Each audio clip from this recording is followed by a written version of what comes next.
How's your coffee? Is that all right? I haven't got a coaster.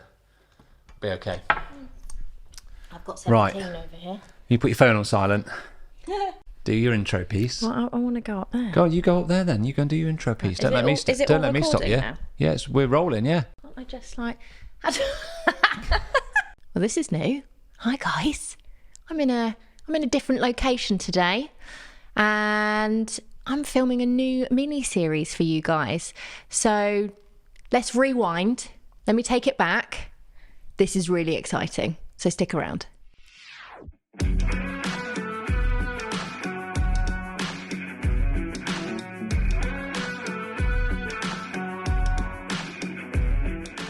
Well, hey guys, we have a brand new mini series for you, and you'll probably notice I am not sat in my office and I am not sat on my sofa. Or filming it on your phone. Or filming it on my phone. No, we've upgraded, especially today.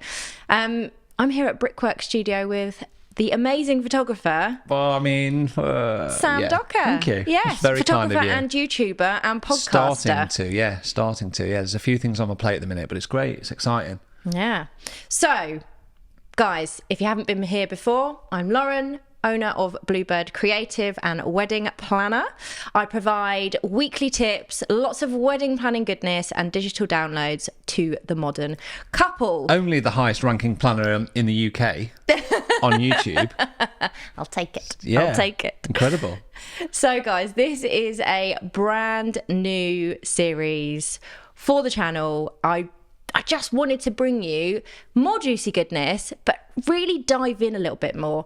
So we have got some incredible interviews lined up, and Sam here is the first. Oh, I thought I was the only one. Oh, Sam. It's okay. You're allowed to speak to other people. You're the first person, though. Come on, that's special. Yeah, we're doing a whole series. I'm going to be asking Sam lots of questions about wedding photography. We're going to be finding out more about his story, his journey into wedding photography, and then asking him some of your questions about booking a wedding photographer, the process, what it's like, and just all the things that you guys worry about, because I just think, let's get it from the horse's mouth. We said in the car, didn't we, when I picked you up, that it's a new experience to a lot of people, isn't it? Mm-hmm. And they've never, unless it is your second marriage, which is totally fine. It's a new experience, and you haven't done it, and you don't know what to ask or what to expect or what to look for. And there aren't traps or pitfalls, but there are things that you do need to kind of understand and be made aware of, I think. Absolutely. It's a minefield. Yeah, and we're not here to kind of strike fear into anybody, but it is one of those. You do hear it quite a lot, that horror story of our photos aren't good enough. They're not right. Yeah. I had a friend, I remember, back, I don't know, maybe 10 years ago now, and I remember them saying that they were absolutely devastated by their wedding photos. Yeah. And the industry is incredible. There's an enormous amount of skill and talent and wonderful suppliers that are there. Amazing, yeah. But there are also a whole army of people that probably shouldn't be doing it. Yeah. And also just that maybe weren't the right fit for you. Yeah, totally. It's not about just, the level of their professionalism. Sometimes it's just that, they maybe just didn't choose the right photographer from the off. Yeah. So hopefully we're going to help people with that a little bit today. Absolutely. We definitely will do. But first... Yeah, let's go for it. But first, Sam. So, guys, just a little bit of background here. If you haven't already caught it, I was on Sam's podcast fairly recently. Another idea. Yes, woohoo! Little shout out there. I will link that in the description below, and you guys can go check that interview out. So this is my opportunity to flip things. Okay. I'm going to quiz Sam. We're going to get his story and a little bit of background on him, because why not? Yeah. I've got him here on the sofa, on his sofa. And for a bit of context, we're having a bit of a Skillshare kind of day, aren't we? We are, yes, we are. We're just sharing a bit of knowledge. I'm hopefully going to give you a few insights into improving sort of production quality of your videos and content. Yeah. And you're going to help me with YouTube stuff. That's it. And show me the right way to do things. So good bit of collaboration, which is great. Absolutely. That's what it's all about in the industry, guys. It's finding your people, supporting each other, lifting each other up, and making some good connections. Amen to that. Yeah. So, Sam, let's start at the beginning. Yeah. How far back are we going?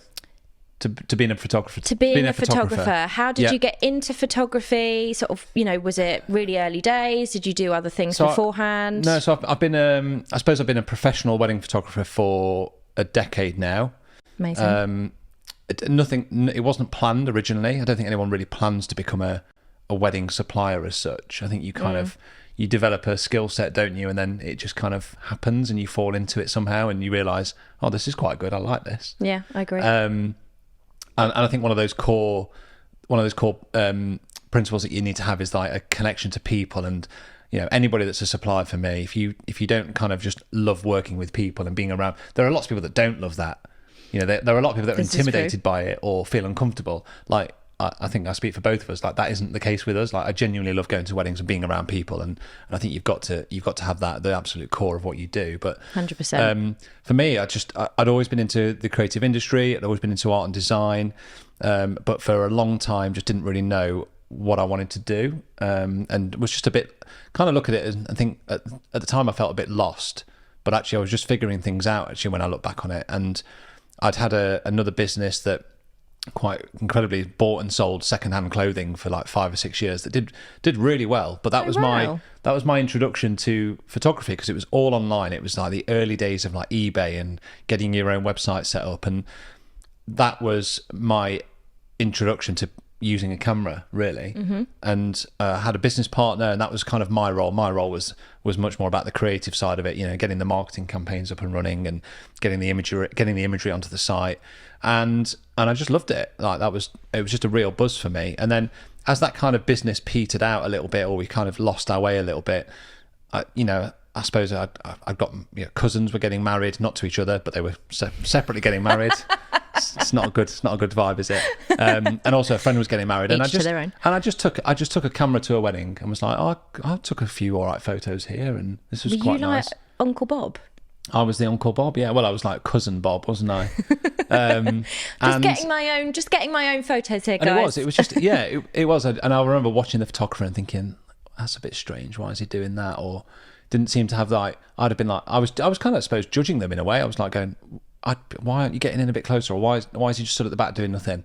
And I just found it a bit odd. And I was like, okay, well, my friend happened to be getting married, and I was like, look, do you want me to do it for you? And she was like, yeah. Or she was like, I was hoping you were going to ask.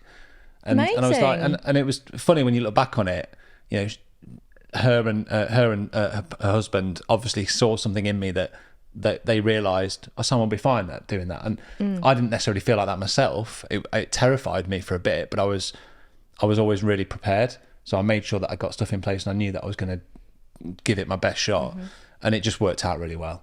And I mean, obviously, and that was in like the sort of summer. We just had our first child. So Betsy was born. She was sort of 6-7 months old. The other business had petered out. I'd gone to work at Boots head office for like 3 or 4 months in digital marketing, and it just was like, this isn't for me. Like I'm not a corporate person, and it just. I'd come home from work and I'd just sit at my computer and I'd just beaver away on my website and I'd put stuff out there. And then very quickly, within the last sort of month or so of being at Boots, things just started to scale really quick. And to the point where we went on holiday. We went for like a weekend break to Centre Parks, which is, kind of, if you're not in the UK, it's like a UK holiday home area, isn't it? Like around the country. Lush, and on this Sunday, I think I'd had 5 inquiries. And I said to Gemma on the Sunday evening, I was going back to work on the Monday. I was like, I'm going to hand my notice in tomorrow. And she was like, what? I was like, I'm quitting my job because it's not for me. I can see potential here. I'm just going to go for it. She was like, right, whatever, and that was it. That was in the sort of September, October time. And then the following year, I think I shot 60 weddings almost. Blimmin' heck. Off the back of, a few months worth of marketing effort. And that was it. I've not really looked back, and I'm in an industry and a job that I'm incredibly passionate about, that I love, I'm inspired by. I love the people that are in it. I love the people that I get to meet and that I get to kind of either work with or document. And I think the thing with weddings that really gets me is just like the unpredictability of it. I love that kind of the experience that you get when you bring people together that you just can't predict what's going to happen. And I think one of the big things that I always kind of try and get across to my couples is that like it's this idea that something's going to go wrong, but you've got to embrace it. It's often those things that you can't predict or plan that make a memory. Yeah. And as a photographer, I have to, I've kind of learned very quickly that even when things aren't going wrong, you're still there to do a job. Actually, you've still got to document it. You've still got to work hard.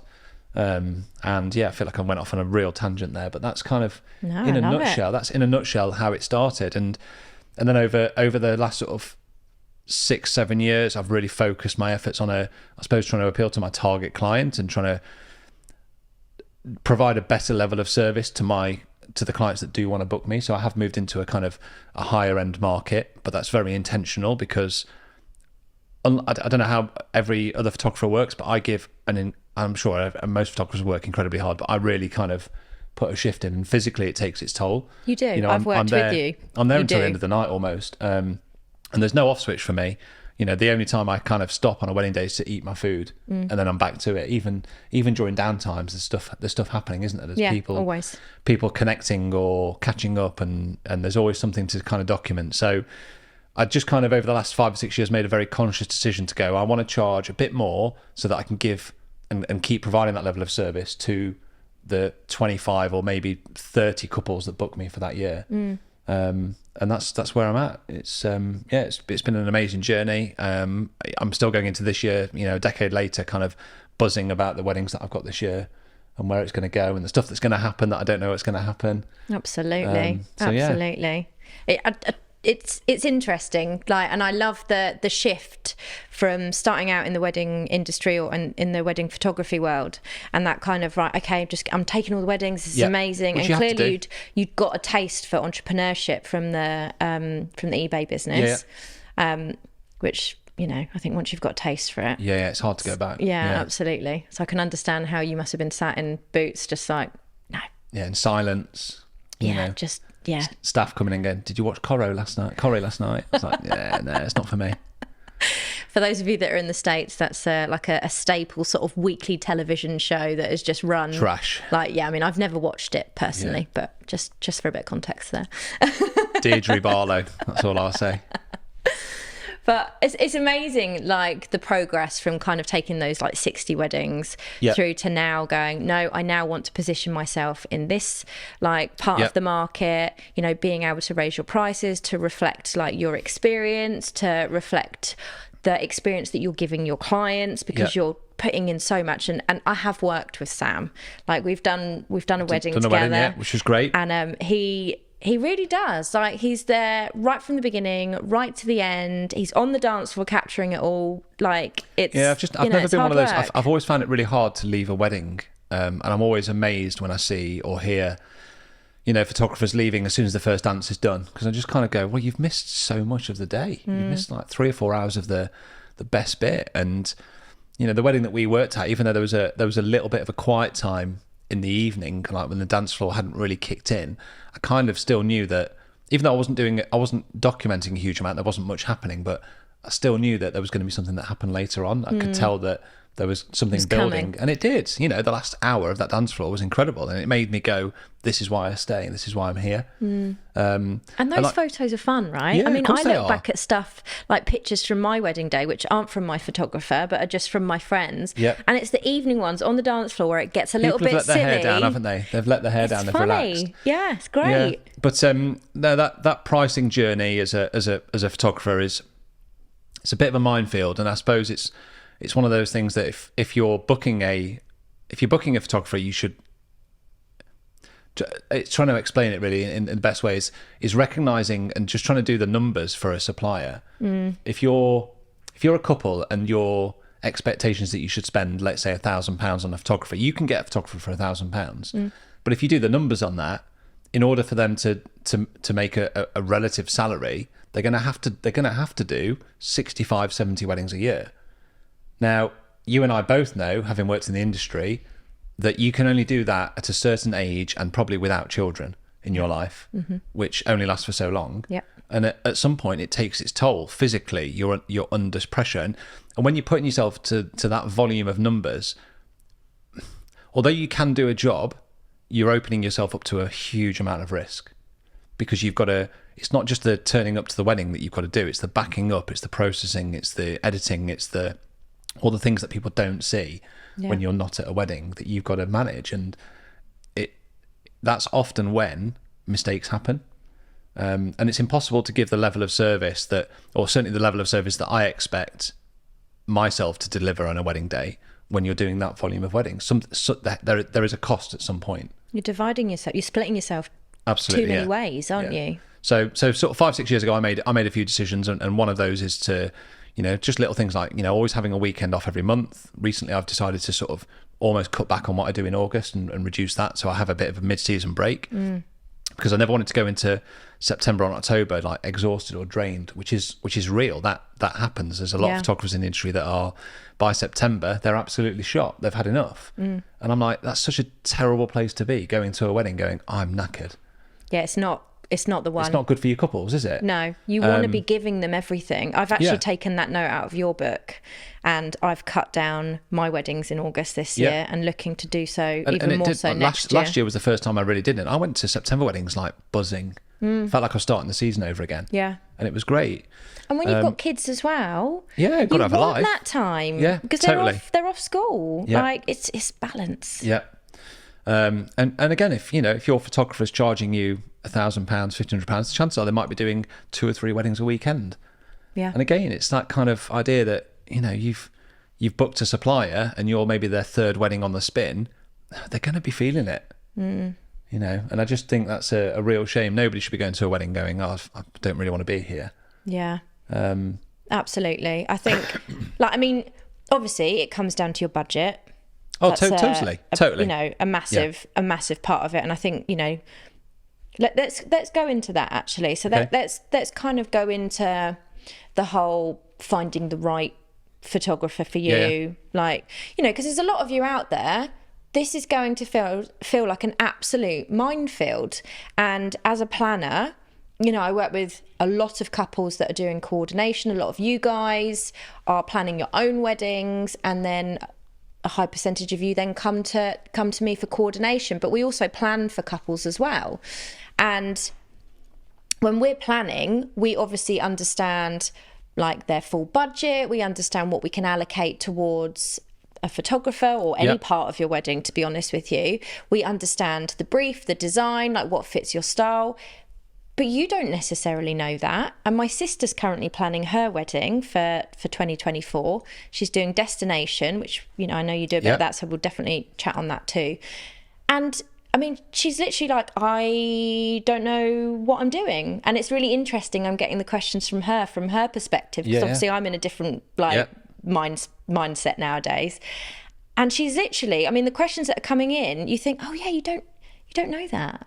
You don't know, like, just even like, does this, I've got lots of questions for you at the end. Guys, you guys have sent questions in. I'll do it at the end. But just, does it fit with the vibe? Is the person going to fit with my vibe? How do I know I'm going to get on with them? Does it fit with the, do I want the videographer and the photographer to fit, and so on? So let's talk through the journey of, maybe from your perspective, of finding a photographer. Okay, yeah, let's do that. That kind of fits, how would you go about recommending somebody to find the right photographer? There's a few things that, and I've put this out on my own social channels before, about what you should really look for in a photographer. And I think the first one is style, and the kind of the aesthetic that you're looking to achieve from your wedding. Absolutely. That's the first port of call, because a photographer isn't, just because someone's a photographer doesn't mean that's it, they're going to be the photographer for you. There is, having seen plenty of photographers work, that the style of work can be incredibly varied. Absolutely. And just recognizing it and being able to look at someone's, even if it's just their Instagram feed to start with, that's fine, but just trying to get a feel for what kind of work they produce. So, for example, are they very light and bright in their edit? Are they purely documentary? Are they very staged and posed portraits? Are they using kind of off-camera flash to create kind of moody sort of images? Are they, I've already said documentary, haven't I think, but, are they just are they really edgy and creative, or are they keeping things kind of clean and simple and just focusing on people and moments? These are all kind of components that go into someone's work, and colour grading and that as well. Colour grading is massive, and that kind of leads on to the next point really then, which is about consistency. And as an educator of photographers, it's one thing I really kind of try and drill into them, is that you need to have a very consistent look, because if you ever get to a point where you're like kind of chopping and changing your style or your colour grading, really what you're doing is you're saying to your audience or your potential market that you don't know what you're going to get. And if you as a client, don't have a style. If you as a client can't see what you're going to get, you're not going to book somebody, because you want to know that, for me, a photographer should be able to turn up to a wedding and document, even if it doesn't go to plan, even if it's not like the best weather on the day, or it's a bit more challenging, they should still, the best photographers for me will turn up to a tough job and a tough wedding, which does happen if it's, if the weather's not playing ball, or your time plan doesn't go according to plan, which obviously as a planner will happen, but let's say it doesn't. A good photographer should still turn up and make the best of that day and make it kind of look and feel how it felt to you as a couple. Yeah. There are plenty of photographers out there that can take a great photo in great light and a great looking couple, but can they back it up with a wedding that it hasn't gone to plan, and can they deliver on that when it's when they're having to work hard, or it's it's not can the perfect it still condition? fit their yes, absolutely, yeah, portfolio? Yeah. So really, what you want to see is that you want to see that their work or their body of work is consistent. So they're showing the same kind of imagery, they're grading it in the same kind of aesthetic and tones and colours, because you then know that that's what you're going to get. Absolutely. I feel like I need to flag here, guys, because I have had this come up too many times. Okay, yeah. Do not ask a photographer to edit in another style. Do not. I've had people say to me, but they can just change. Can they just change the colour? It's their art form. Yeah, it doesn't work like that. It's a no. It's a hard no. Yeah. I feel like that has to be flagged. Yeah, it's about finding the right photographer and the right fit from the off. And you should get to a point where maybe you've found 3, 4, 5 people that fit the kind of look and feel that you're trying to create. I mean, I can only speak from my point of view and my side, and I always want my couples, when they sort of see my work and they look at my portfolio, or they look at the weddings that I've shared with them, I want them to feel like they were there and they were at that wedding. Like, my approach and style of photography is very much immersive. It's being a part of the day. It's being in the thick of it, not shooting it from the edges, or not like controlling how people stand or making it really stylized. Obviously there are portraits, but again, it's all very relaxed, it's informal, it's comfortable. I never want couples to feel like they're being made to do something that makes them feel awkward. It's like, let's just go for a walk. Or the shots of their guests and their friends and family are just relaxed. They're they're documentary moments that are caught on the fly. And that's how I want people to feel like it's genuine and authentic, not staged and posed. But that's me. That's my approach. If that fits with you, then it's about, okay, can I showcase to you as a couple that I can do this at every wedding, whether it's in Ibiza on a beautiful hot sunny day, or it's in Scotland in the middle of winter. Yep. Can I showcase that? And I would like to think that if I look through my work and I showcase that to my couples, that even though those weddings are very different in terms of their locality and their couples and the setup of the day, that you can see a clear parallel between how I go about and shoot it. And that, for me, is one of the most overlooked things that, I mean, we live in a great age here. I'm going to kind of go off on a little tangent. We live in a great age with Instagram. It's wonderful that people can kind of showcase their work and build their business and show their portfolio. But a big trap to avoid, and I'm very wary of people falling into, is that they see an image on Instagram and they go, that's great, that's what I want. And then they don't really properly do their homework and they book a photographer based off one image. Yeah. It's really dangerous. Like, it's great that you've seen that work, but then you need to do a bit more you need to do a deeper dive. You need to see, can they back that up with other weddings? Are you just seeing couple portraits? Because I can tell you right now, this is one of the big mistakes people make. They think that, and this is a mistake photographers make actually, they think that wedding photography is all about couple portraits. I'll tell you now, as someone that's married, it's not about that. You want a photo of your granddad. Yes. You want a photo of, your auntie having a laugh with, Uncle Steve. Absolutely. These are the things that you're going to get great couple portraits if your photographer knows what they're doing, but they also need to provide the images that are going to live long, way beyond their, that are going to grow in value. And I think as a couple, you almost, I don't want to sound patronizing, you don't realize how valuable those photos are going to be until you get 10, 15, 20 years down the line. Yeah. Do you? Yeah, I agree. I think it's also a case of being able to portray the vibe and the mood from the day and the emotions. Yeah.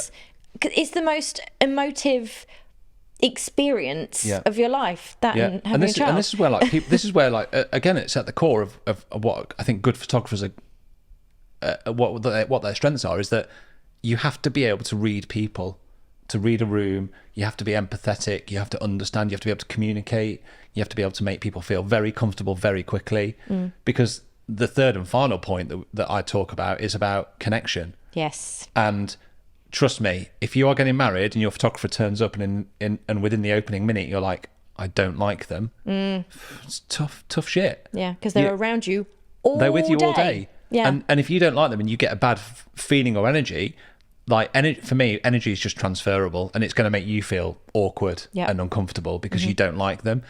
So it's about looking for style and aesthetic, and then it's looking for consistency and can they back it up, and then it's about connection and how do they make you feel.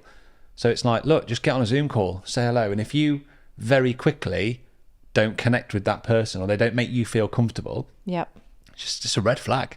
Yeah, I literally couldn't agree more. I think, again, I've mentioned it, but budget obviously comes into that. Of course it does, I think those are the top points, aren't they? That aesthetic, that connection, and they have to fit the budget. We're not here to judge. Like, if your budget's £1,000, that's great. Like, I'm not here to judge anybody, but ultimately, when you look at a photographer's rate, if they're charging £4,000, £5,000, £6,000, £7,000, what you're paying for is a strong aesthetic that they can deliver on consistently, and they are established and have experience. That's it. Yeah. Because really, what you're paying for there is an absolute trust. Like, you're paying. I want my couples, when they book me, to just feel like, cool, Sam's got this. Yeah. And that's really what they're paying for. I don't want them to ever think, oh shit, is he going to get anything good, or what's it going to be like? Yeah. I agree. I totally agree. That's it. You're really paying for trust. And I know it can sound like a lot of money, and I totally get it. I know that, I mean, I currently charge between £5,000 and £7,000, which is it's a substantial amount of money, but I've got 10 years of experience. I'd like to think that I absolutely over deliver for all of my clients. I delivered one recently, an Ibiza one, and I got a 12-minute voice note back from Charlene, just kind of gushing about how she couldn't quite believe not just like the images she got in the preview. She thought the preview images was like just the best ones. Amazing. But then when she got the full gallery, it was like, wow, there's just so much more in there that she could never have predicted. And like, how do you put a price on that? I saw some of those pictures. They were beautiful. Oh, it's just a great wedding. A beautiful wedding. But that's it for me. I know it's a difficult thing for people to kind of, everybody has a different budget, everyone has a different background. But really, that's, if you do your homework and you really look into your photographer and you try and tick those boxes, there are photographers out there that you can book for £1,000, £1,200, £1,500. There absolutely are, guys. Like, you can. It's down to your priorities. Yeah. It's down to the budget, because if you don't have it, you don't have it, and that's the end of it. I had this discussion on Instagram recently. If you haven't got the money, you haven't got the money. If you have, and photography is important to you, and you want to keep those moments and those memories forever, then there's the option to really have somebody that you can fully trust, that hits the aesthetic that you want, and so on. I think something I want to talk about as well is... We covered a lot of stuff there, didn't we? I know.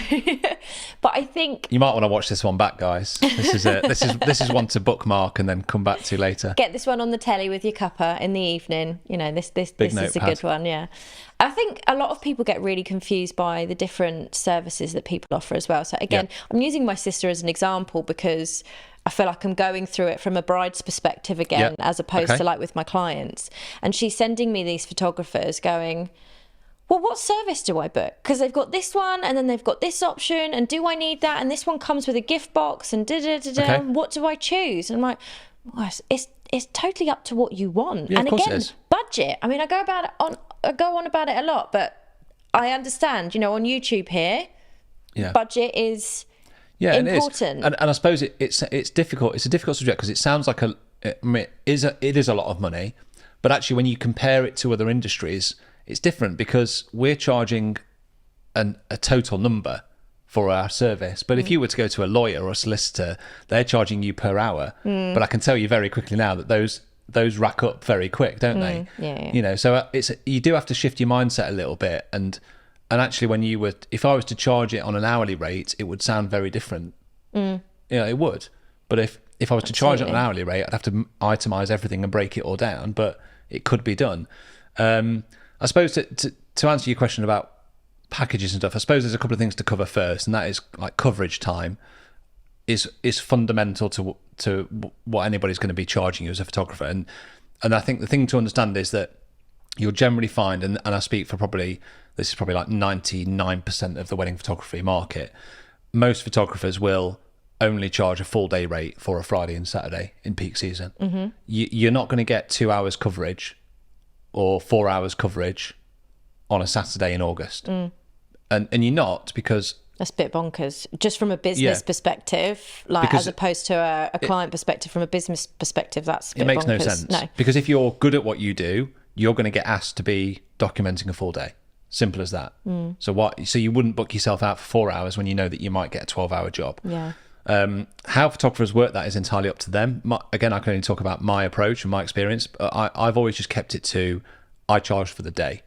So that means I can start at, generally start 3-4 hours before the ceremony time, but then I'm there till the last song and the last dance sort of thing.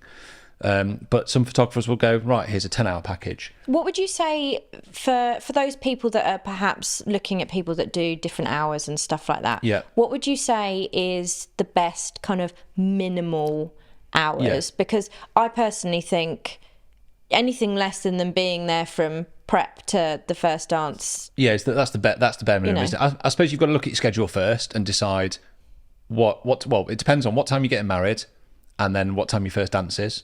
I'd always allow an extra hour on the other side of the first dance because things just naturally fall back. If your first dance is at 8 o'clock, don't book your coverage time up until 8 o'clock. You want it till 9:30. And in terms of prep's a bit of a controversial one, I suppose. Some people find it incredibly weird and awkward.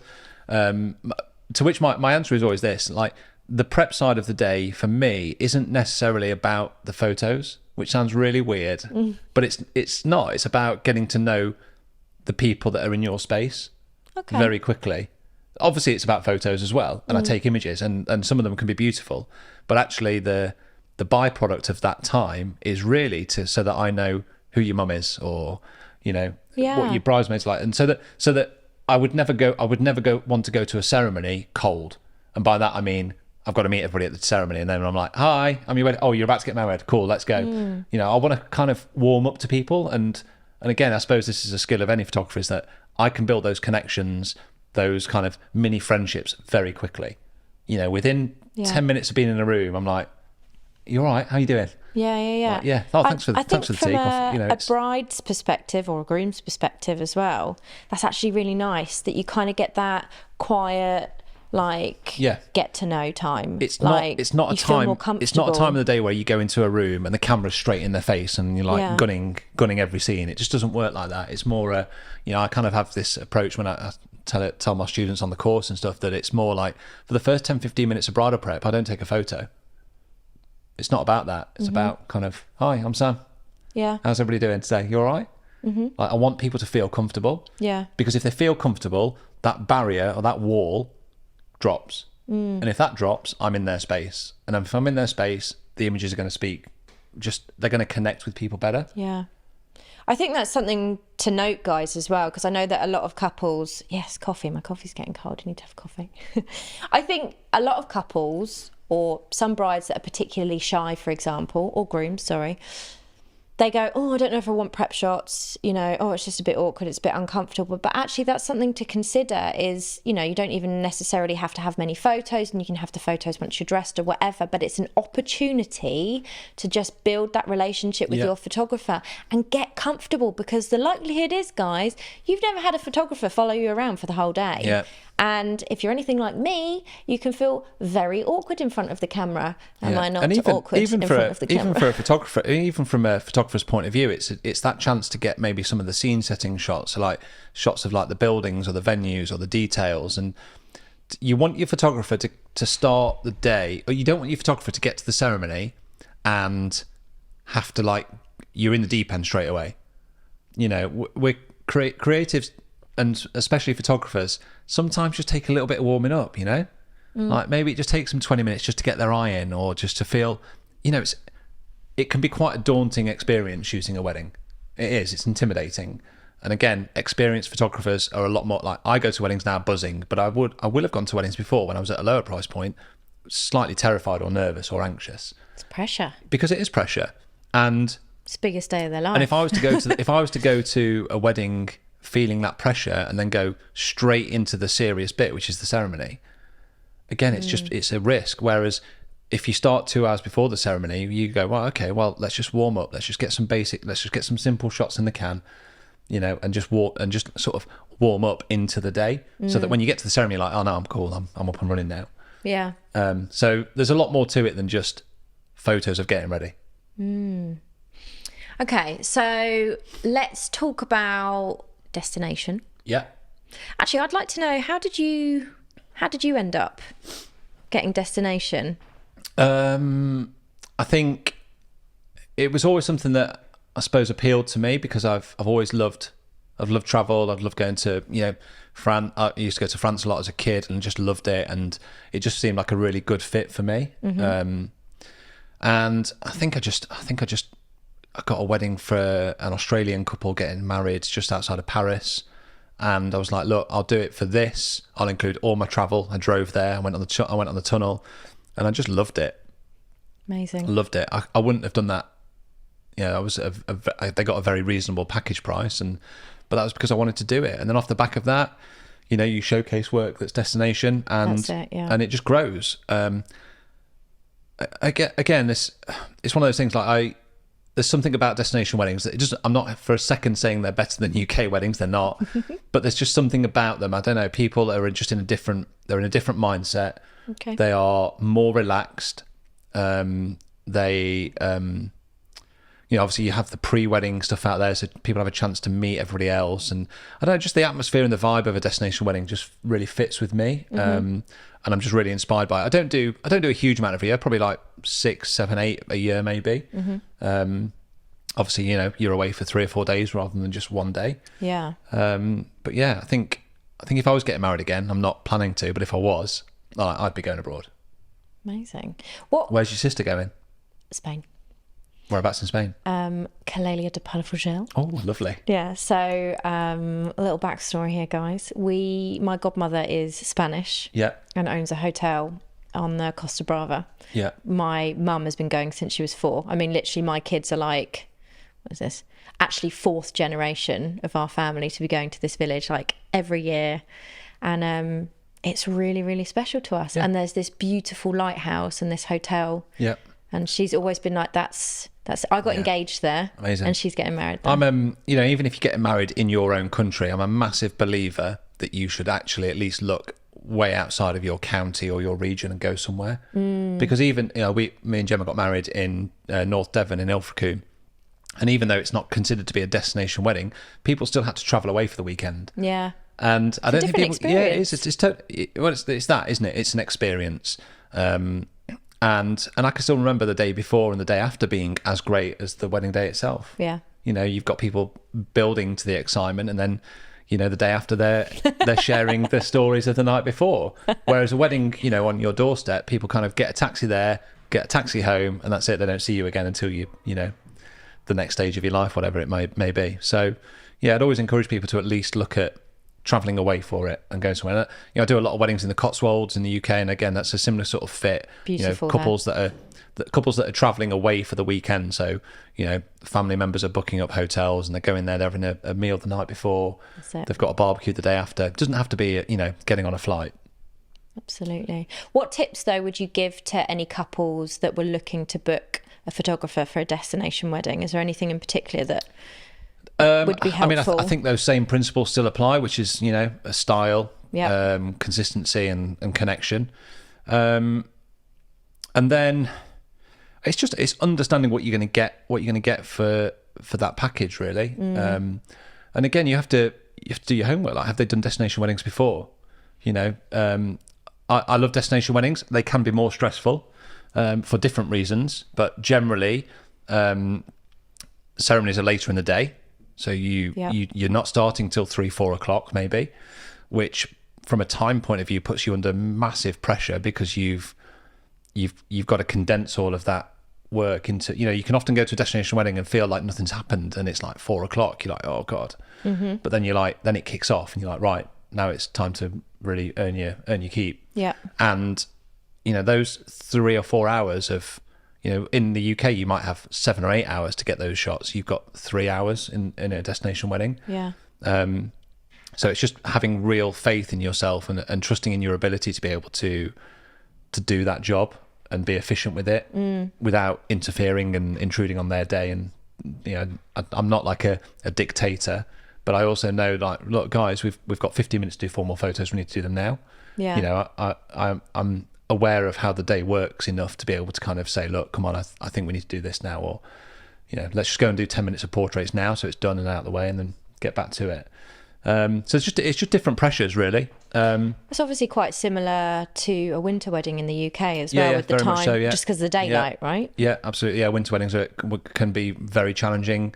Again, it's trusting your ability as a photographer. And again, I suppose it's a bit of a myth, isn't it? Or common myth that people think, oh, it's a winter wedding, so I should get discount. And I kind of genuinely think you shouldn't get any discount for a winter wedding. I agree. You're asking your photographer to, like, really draw on their experience, because it's reduced daylight, it's lower light. You're having to, push your cameras harder to be able to document that. The pressure is on. That's it. Yeah. And that's really, again, it comes down to that trust, doesn't it? Of like, this is what you're paying for. You've got to know what you're doing, because that time frame is so much smaller. You've got to be efficient, haven't you? Absolutely. Yeah.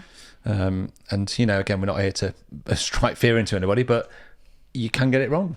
There are plenty of photographers that make those mistakes and don't feel comfortable shooting in that light, or don't feel comfortable under that pressure. And ultimately that's what your experience and the rate that you're paying, that's what it's reflective of. So would you say that it's good, so if somebody's having a winter wedding or a destination wedding, again, checking their portfolio to see if they've got experience of course it is. doing that? Yeah, and it's making sure that the kind of work, maybe they haven't done a destination wedding before, and that's fine. Not, we all have to do one to start with. Yeah. But if they haven't, then you want to see that the work they're producing in the country they're in is reflective of the style that you want to create. Are they getting shots of guests and people? Are they capturing the atmosphere and the vibe and the feel of the day? Does that come across? Again, it comes back to that, I want people that look at my photos to feel like they were at that wedding, even though they weren't at that wedding. Mm-hmm. That's how I want my images to come across. And, you as a couple will have your own idea of what you want.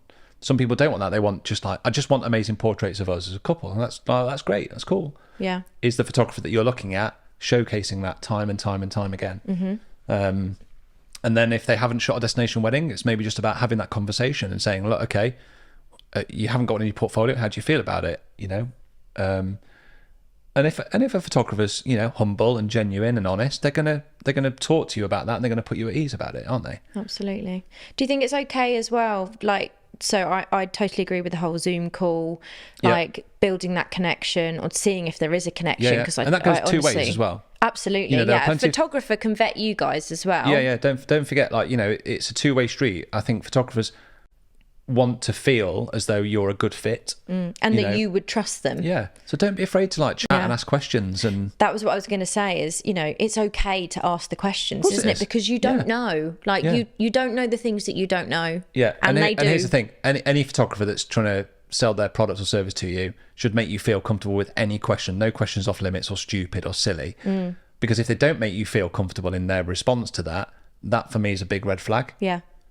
It's a major red flag, because if that's how they're speaking to you at the sales stage, which is it's an inquiry stage, how are they going to be when you have to turn around and go, have you got a photo of so-and-so, or did you get this? Or, which can happen. So yeah, like no questions off limits, really. That's good. Because I think that's so important. I think you should go into that call with a list of questions to fully understand what it is that you're getting, like what's included, like just to understand like their style, their vibe. And like we haven't really touched on this at all actually, but we're talking about portraits and all that sort of thing. But if you are also a couple that is really into style and design, and you're spending a lot of money or a lot of time, either or, it doesn't have to be a lot of money. It could be that you're DIY and that you're spending a lot of time in the details. You're actually going to want that documented. You're going to want to look back because you've spent a lot of effort coming up with that, thinking of that, spending time creating that, and it's not a big job to document that. No, exactly. But I think again, a lot of photographers do overlook it. Yeah, they just think, oh well, that's just the flower, that's just the tablescape, it's just the cake, or just I've got a shot of the cake, But actually, people do want to look back and remember those parts of their day. So asking that or seeing if they've got that in their portfolio is it's okay. And this is where like maybe looking at a full gallery is really important, because that balance needs to be there. It can go the other way. You can get some photographers that only photograph details and they don't photograph guests very well. Yeah. It's like, well, okay. So what's important to you as a couple? I think that's what your priorities. Yeah. I like to think, again, it's just my experience and my example is that, I get a spread of everything. There's table detail shots, there's shots of the cake and the floor plan, because it takes me 5 seconds to photograph the cake, really. So why would I not do that? Yeah. But I also don't spend 2 hours in the room documenting every detail from every angle, because that for me is... Do you not flat lay, Sam? That for me is I have done flat lays before, but again, it'll take me 5 minutes. Yeah. And if everything's supplied, it's no problem. But I won't spend an hour of my day doing that. Yeah. Because I know that the important stuff for me, the stuff that really speaks to my couples, is the unexpected kind of connections and the moments. Emotions, yeah. But there's no harm in just getting detail shots, is there? Absolutely. And again, you'll find photographers like we've kind of just said, Sam is all about the emotions. He's about getting the connections. And obviously he gets like the details and stuff like that. There are other photographers, some that I've worked with before that are more of a light, bright style, that are leaning into the fine art kind of vibe, and are very much style led, and it's about the details and all the pretty. And they definitely end up working on more weddings where, there's a lot of beautiful stationery and flowers and, again, priorities. And it's just finding somebody that ticks the boxes for what you're looking for. So it's having that checklist, isn't it? Yeah, of course it is. Aesthetic, connection, consistency and budget, I think, is really key. I would like to ask you some questions that I've got on my phone.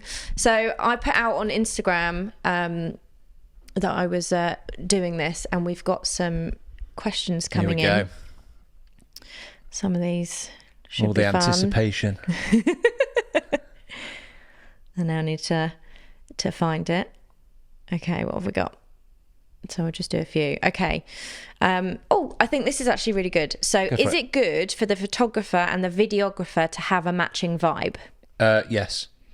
Yeah, totally. Yeah, they should. And again, it comes down to your aesthetic. The videographers that I tend to work with, I think, would have... I don't say I think, I know. They have a similar tone and edit to their videos. It's natural, it's comfortable, it's relaxed, it's informal, it's not heavily posed or staged. Because couples that are booking me, they're booking me because they want natural, relaxed, informal.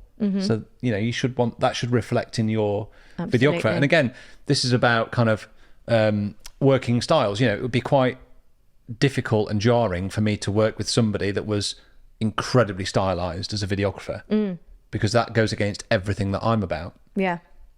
That's not to say that style doesn't matter. Style does matter. I just mean the way in which I direct couples is very relaxed. Do you think it's important for the photographer and the videographer to have worked together before or to know each other? I mean, it can help, but I wouldn't say it's vital. I've worked with plenty of videographers for the first time and it's been fine. Again, like my approach is always just to go and say hello to the videographer and just, you know, make that connection and be like, look, you know, you do your job, I'm going to do mine.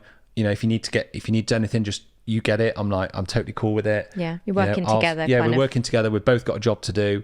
And on the whole, I mean, like 99 times out of 100, there's no issue there. You know, I'll often say to them, look, if I'm over your shoulder, it's because I'm shooting over your shoulder. Don't move. Just stay there. It's fine. You know, you know, I'm always very aware of where they are, and I would like to think that's a kind of a two-way street. Yeah, absolutely. And again, if you're booking somebody that's of a similar level of experience, similar kind of budget, you know, the chances are that they're going to get it as well. Yeah, absolutely. So do you think it's also good that, you know, if you're booking a couple and they're like, oh, we're going to look for a videographer, do you kind of have like videographers that you would then be able to recommend that the same I've got style? a pool of sort of 4 or 5 in the UK that I regularly recommend and work with. So yeah, I think that's always worth. You'll often find that photographers will have a network of videographers that they work with and have worked with. Videography tends to be, and this is sort of, I suppose, not always the case, but on the whole, tends to be a bit more of a later purchase in the process. So yeah, I would agree from a planning perspective. It is. Yeah. I don't know how that affects the question that you'd asked me, but yeah, no, it's you know, again, it's you know, I've once I've worked with a videographer that I'm like, I've got a good connection with and it fits, then that's it. They get saved and bookmarked, and I'm like, look, I'll put you on my list. And whenever couples book me, if they say, look, do you know any videographers? I'm like, yeah, of course I do. Check these guys out. If you want to ask anything, give me a shout. I think that's really, really useful for couples because the photographer typically is the first one that's booked out of the two. So then to be able to be recommended to somebody that you know, that you've worked with, and like you said, that's not always crucial, but to know that they've got the same aesthetic and the same vibe. I think it is reassuring for couples, like to kind of know that you know each other and it's just going to be easy on the day. And again, if you've got the same sort of vibe, then they'll feel more comfortable with that. And again, it's doing the same homework, isn't it? It's looking for style, aesthetic. It's looking for consistency. It's looking for connection.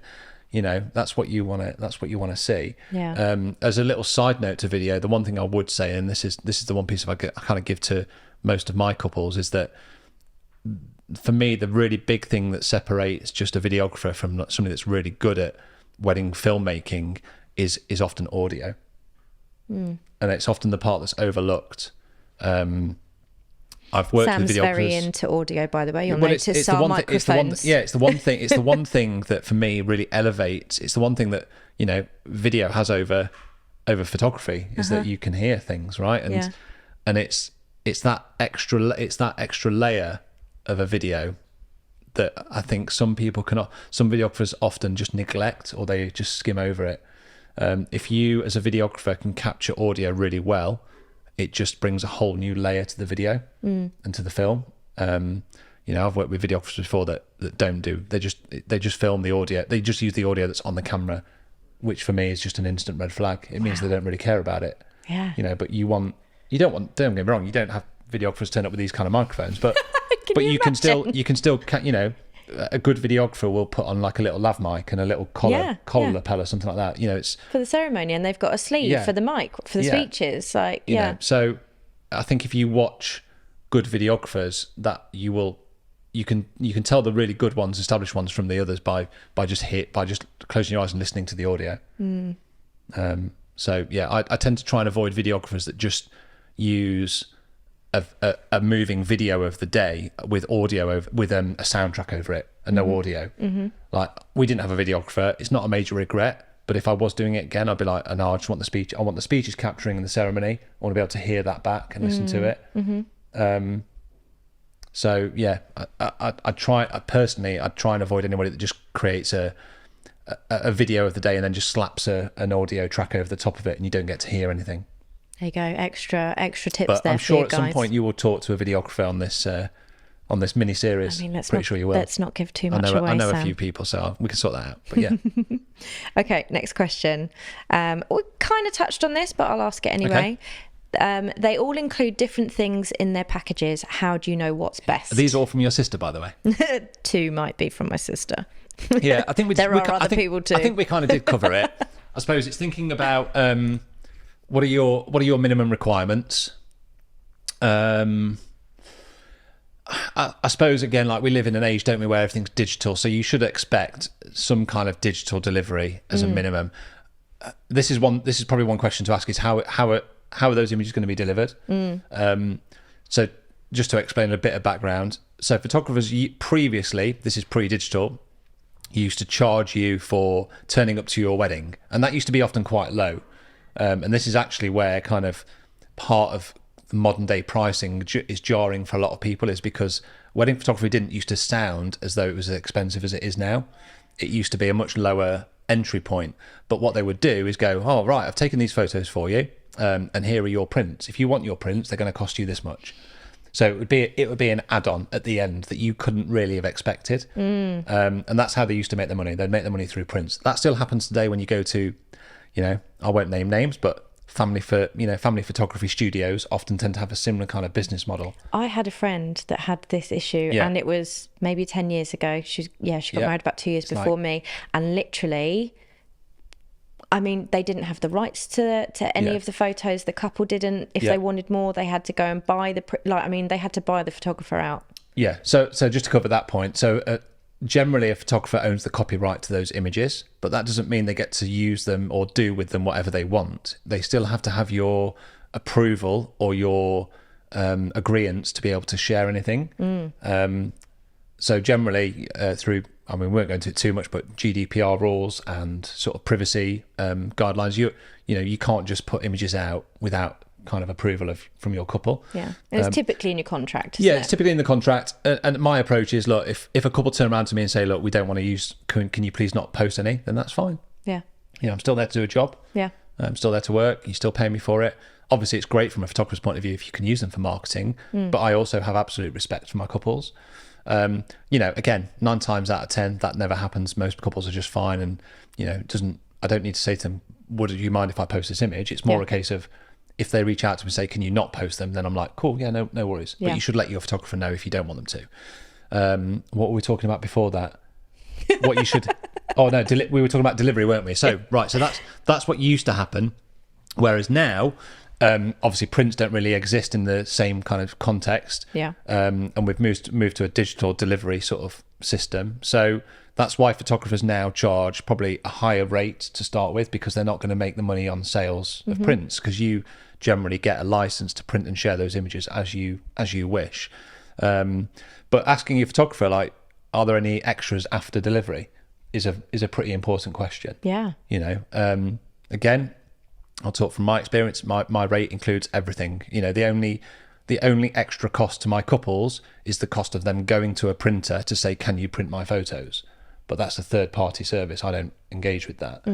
I have a gallery that I deliver my images through that, friends and family are able to order prints through, but my couples have high-res downloads. So just understanding what you're going to get is vital. Yeah. Does that answer that question? I think so, yeah. And obviously some photographers or their services will include I can't think of the word. I'm going to call it a book. Yeah, an album, anything like that. One. Yeah, again, they tend to be, they might be included, there might be an extra. Yeah, so it's working out what you want, I think, essentially. I don't think this happens anymore, but, make sure that your images aren't watermarked. Yeah. That shouldn't happen. I mean, photographers will often watermark them when they're on an online gallery so that people can't just copy them and print them themselves, but generally to the couple, they should be delivered clean. Absolutely. And high res. And Semi touched on this, I guess, really, but the couple can do whatever they want with the photos within reason. There's only one thing that I say they can't do, and that's sell them. Oh, okay. That's it. That's the only thing they can't do. Has anyone tried to do that? No, but if you've got a couple that maybe have a bit of celebrity status, then they might they might sell them to a magazine or something, and that can happen. Okay, with you. Yeah. But that's it, and that is the only one that I stipulate, is that they can't sell them. And I think it's really important to note that you should definitely be asking your photographer, like, can you use the photos for anything, just to check. The majority of the time you really can. I think it's a good question to ask. From a supply point of view, you'll know this as well, but some photographers can be quite funny or particular about, sharing images with suppliers. Some expect to be paid for that. Some expect to just be linked and credited, and that's the boat that I fall into. I'm like, absolutely. You can have them so long as you credit me and link me. Yeah. So I think just having a bit of respect and appreciation for your photographer and saying, look, am I okay to share these with suppliers? They're asking for them. It's like, yeah, on the whole, that's fine, but just make sure that we're credited and we're linked back to. 100%. It's your art. Yeah, of course. Yeah, absolutely. It's marketing as well. You're supplying another brand or business with marketing material for them. They should, I do hear the argument that, you should be paid for that. But I take the viewpoint of, as long as I'm being credited and linked to, it's marketing for my business there. But it's a photographer's right to say, no, I should be paid for that. So it's just understanding that from the start is helpful. But that's maybe more of a thing for suppliers to understand rather than the couple. Yeah, absolutely. Okay, right. Okay, like this. What non-standard shot list photos have you seen that you've absolutely loved? Non-standard? Wow, okay. I'm assuming that falls into the bracket of, okay, they've got the couple shots and the family shots, and can you think of anything in particular that you've seen that you thought that was epic on a shot list? Yeah. No. Okay, I'm gonna pipe in here while she thinks. Go on then. This is ridiculous. Okay, yeah, go for it. Actually, from my wedding. Okay, yeah. What that you asked for? Oh, here we go. It's really ridiculous. You're all gonna judge me. I made my photographer, who is incredible, by the way. But I mean, I don't know, like, she was earlier on in her career as well when she photographed my wedding, and she said yes to me, and I think it's just hilarious. First of all, two things. We played the animal game. Okay. Which is something that I used to do when I used to go out when I was younger, and we would get random people in a club. Yeah. I'm really sharing everything here, aren't I? To take a picture of us, and as they took a picture of us, they had to shout a random animal, and then we had to be that animal. So it was just like a funny, stupid thing that we used to do. Yeah, I've never played that game. Did that at my wedding, guys. The photographer and her assistant were shouting out animals, and my whole wedding, all the wedding guests, I've got the most hilarious photos of the whole wedding being the whole zoo. Then also, I mean, we've got a superimposed dinosaur. Okay, you did that, did you? We did the running. Yeah. We did the whole wedding party running, and then she superimposed the dinosaur. I mean, it's not her style at all. Yeah, we're just really good friends now. I've not had that request. Not had that request. I didn't actually remember that was a thing. I don't think I've not had anything that's not standard. I mean, I tend to have again, this comes back down to trust, doesn't it? Like, I want my couples to be comfortable in knowing that I know what I'm going to do and I know what to get. I always think a shot list is really contrived and forced anyway. Sometimes like putting the rings on, or can you get one of the flowers and the bouquet? So, well, I'm going to get the bouquet anyway. It's going to happen. But sometimes you do have to put your faith and trust in your photographer. But this is where doing research is key, right? But have you seen anything, even from another photographer, where you've thought, amazing, love that? Like any sort of like just standout shot in particular that you've thought, like that? What that? I'm really putting you in on the spot here. I don't know. Do you know what I've noticed actually? I'm going slightly off piece. I've really noticed that, not a photographer, clearly, so don't know if I'm talking nonsense here. There's the blurry shots that are definitely a trend. Yeah, it's a bit of a trend, yeah. And I like them. Yeah, I think they've got a place. Yeah. Yeah. It's not shit. No, it's fine. Sorry if I didn't have an answer to that question. Again, it's like I filled that void. Don't worry, Sam. With my we can move on. We can. If I think of one in a minute, I'll let you know. Okay. This is interesting. I'm not quite sure how we're going to answer this. Okay. I can't afford a photographer. What are the best alternatives? Oh, that's a tough one, isn't it?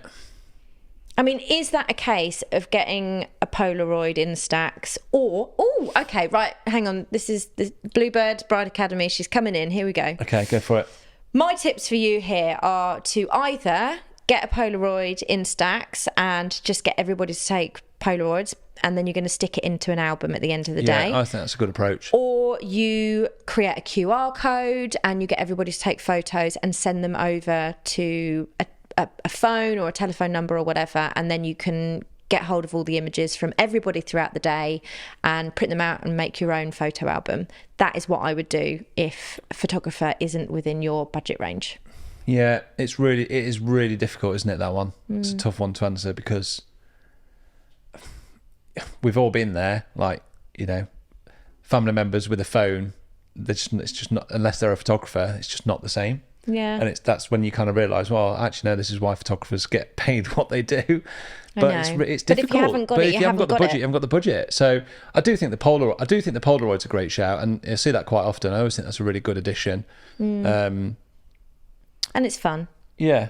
And maybe I'd almost do the combo. I'd actually do the combo because obviously with the Polaroid, you can't see what you're taking, and it's almost going back to disposable cameras where you're like, oh wow, that did not go well, that thing.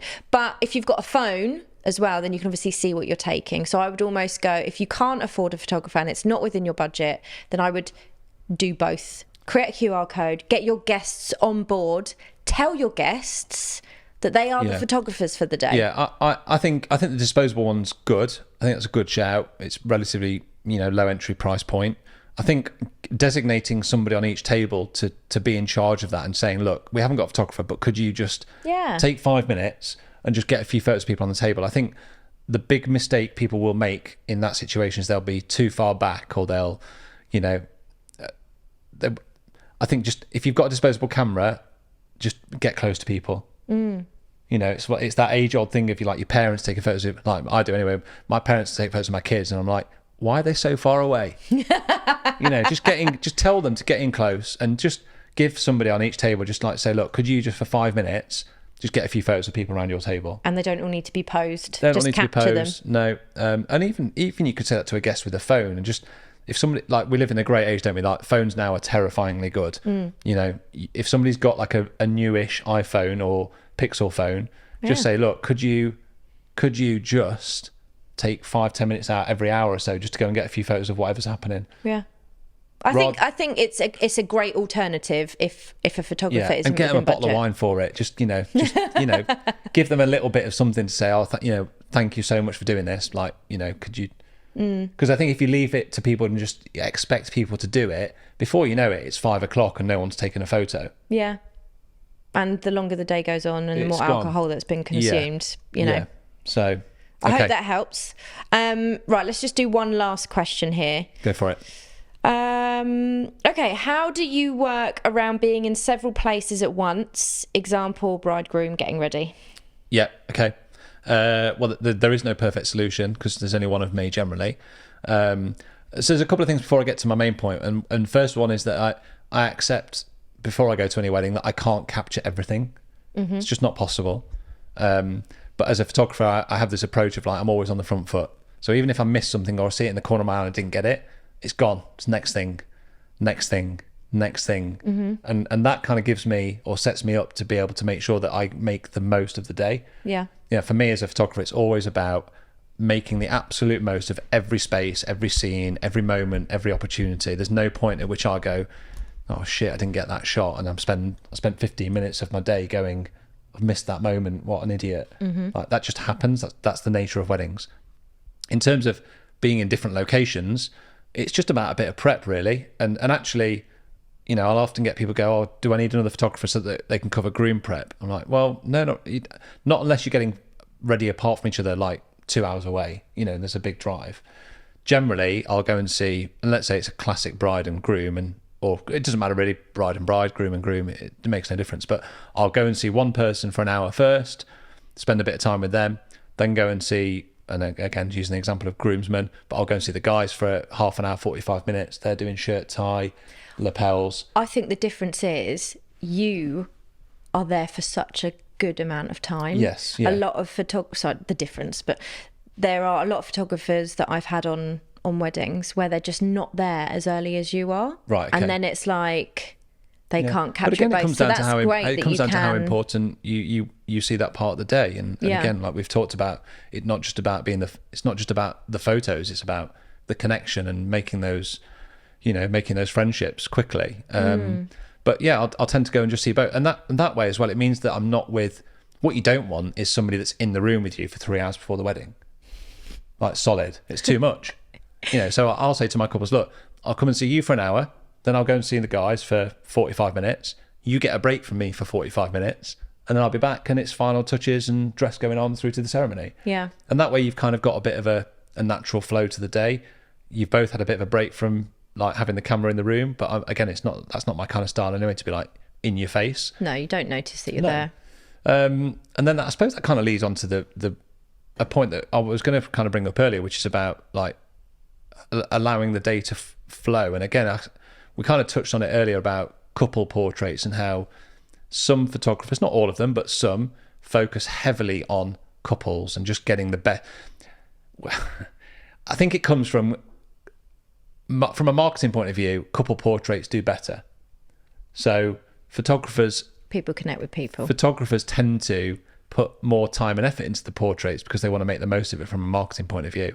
But actually the damaging effect of that is they don't get other shots of guests or other moments. Trying to understand how a photographer works during that time is really key for me, because I want my images and I want the day to flow and feel like there's a consistent story there. And I hear it so often. So, most weddings I go to, somebody will say to me, the couple went missing. They were gone for like an hour with their photographer. And I think that comes from a photographer's fear that they're not getting the right shots of the couple. They need these great portraits, which is a lack of confidence in their own ability in their own work. But also it means then that there's a big chunk of the day that's missing because they've just been with the couple for an hour and not watching guests or observing unless people. It's the couple's priority, which in case totally, fine, that's fine. But I don't know, do you really want to be in portraits for an hour? I mean, I think if you've done it for... I wouldn't. No, I wouldn't. Some people do. Some people do, yeah. But I think on the whole, you would find it pretty boring half an hour in. You want to... Like, the whole point of a wedding is the experience of being in there and seeing your friends and family and experiencing that. Totally. And if you're spending an hour and a half with a photographer getting portraits, if that's really what you want, fine. But I think, personally, I find it quite self-indulgent. And I think you're also missing out on a really vital part of the day, which is just hanging out with your mates and your friends and your family and enjoying that experience. So there's a few things that I kind of say I'm not one of those guys that takes couples away for an hour and a half, because I want the day to feel like it's just flowed and that you've always been present and you're there. So yeah, just understanding how they work throughout that period of the day can be a really good sign as to how they're going to work for you as a photographer. Yeah, and just like choosing the time to like 10-15 minutes of portraits during guests sitting down to eat makes it feel like no one, like you haven't been gone. Yeah. Because people are just moving to sit down to eat. So, all right, well, there's a great 10-15 minute window. And if a photographer's good at what they do, a 10 to 15 minute window for some portraits is a lot of time. You can take a lot of photos in that time, Absolutely. And then again, it's like, okay, in the evening when maybe it's like coffee hour and the sun's kind of setting, well, let's go and do another 10-15 minutes. No one really knows that you've gone because they're milling about having a coffee. You've not been gone for too long. You've not really missed a huge amount, and you've still got 15 minutes of portraits that are going to be great. Do you know, it's interesting actually. It's amazing the amount of photographers that kind of go to do couple shots at the start of a drinks reception. Yeah, worst time to do it. Whereas when we're building a timeline for any of our clients, I always build it in and say to the couple, we'll speak to the photographer when the guests are sitting down. Let's see if you can do it then, because you're not missing time with your guests. The only time that happens for me is if the weather's looking a little bit, I don't know. Okay, yeah. That's the point at which I go, right, we need to do something now because the clouds are coming in. But the reason I don't do that, and the reason that I strongly believe any photographer shouldn't do that, is because that's when the natural buzz of a wedding is its absolute peak. Like guests are coming out of a wedding and they are itching to see you and to hug you, and there's a really natural high, and that's when people hug each other. Like that's when people are hugging, or they're getting their arms around each other, or they're shaking hands. That's like a connection. Absolutely. And you want to see that. That's a really powerful time and moment to capture. You don't want to come out of your ceremony. I'm just thinking back even to like my own wedding. You don't want to come out of a ceremony and then go off on your own. It kills. It's nice for 3 minutes. It kills the vibe of the day. You want to go and see your friends and celebrate. Yeah, you've put a lot of effort into planning the day. Yeah. You've put a lot of money into planning the day. Yeah. You want to be there experiencing it with them. Yeah, totally. So definitely, when you're taking that time out, take time out with your photographer at points where you're not missing out on the fun. Yeah, totally. Yeah, couldn't agree more. Yeah. Again, it comes down to that mindset some photographers have, that it's all about the portraits. It's all about getting the portraits so that we can market ourselves better and show couples looking cool. But really, the knock-on effect is that you can kill the vibe of the day very quickly by doing that. Because the couple are at the center of it, and if you take them away from it, there is no atmosphere. It's all about them. Yeah, and it should be seen as a really great opportunity for any photographer to capture really good moments and connections with people. Yeah. And there's loads of time in the day. If you're getting married at sort of 2-3 o'clock and the sun goes at 7-8 o'clock, it's a big window. There's plenty of time there. Absolutely. So yeah. Amazing. Good stuff. I think we have got... Did we answer everything there? I think so. Yeah, everything? I think we've covered a lot. Covered all your questions. Are you up for, because I think we're going to end here, guys. Are you up for keeping an eye on the comments? If anyone's got any questions. If anyone wants to message me or DM me, then you're more than welcome to do so. There you go, guys. If you've got any questions off the back of this video about wedding photography, then obviously please do comment in the comments below. Me and Sam will be subscribe, do all that stuff, follow. Yeah. I'll link Sam's YouTube channel up as well, and the podcast and all the things, guys. It's always linked down below. But thank you, guys. And thank you, Sam. Yeah, thanks for coming up. It's been great. Really enjoyed it. Absolute pleasure. Right, guys, so don't forget to subscribe to the channel. I will be back next Wednesday with some more wedding planning goodness. Until then, guys, have a good week. See ya.